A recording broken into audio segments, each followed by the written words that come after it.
Few days to the start of the Africa Cup of Nations, and the latest news coming from Nigeria is that Troost Ekong has announced his retirement from international football, meaning that he will not be a part of the Nigerian contingent to the Nations Cup in Morocco. Troost Ekong has been a worthy servant for Nigeria. He made his debut in 2015 under the late Stephen Keshi, who gave him his first chance with the Super Eagles of Nigeria. He went on to feature in 3 African Cup of Nations, 1 World Cup tournament, and the Olympic Games. At the Olympic Games, he won a bronze medal.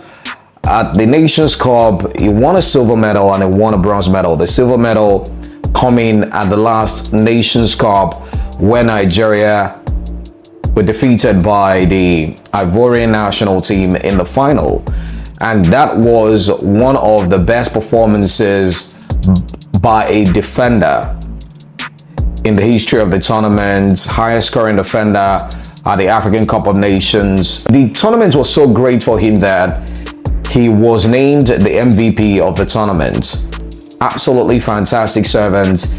And if there is one thing we have to give to Troost Ekong, it is how much of a worthy servant he was in the 10-year period in which he represented Nigeria. This is coming with a bit of mixed reaction, mixed feelings from me, because I was hoping that Troost Ekong would be a part of the contingent to the African Cup of Nations, because we need leaders.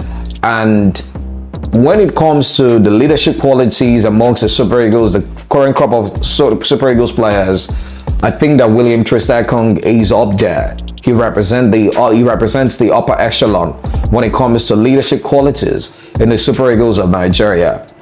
It is okay to take your experienced players to tournament, not necessarily to play all the games, but because of the respect that they command in that team and the ability to galvanize the team together, especially when the chips are down, and as a respected figure in the Super Eagles fold. But then there is also something to say about leaving when the ovation is loudest. He can read the body language of a lot of Nigerian fans, and even the administrators. And he just thought, you know what, it is time for me to call it quits. But I actually really was hoping that would be a part of the contingent to the Nations Cup. For Troost Ekong, we wish you all the best in the future.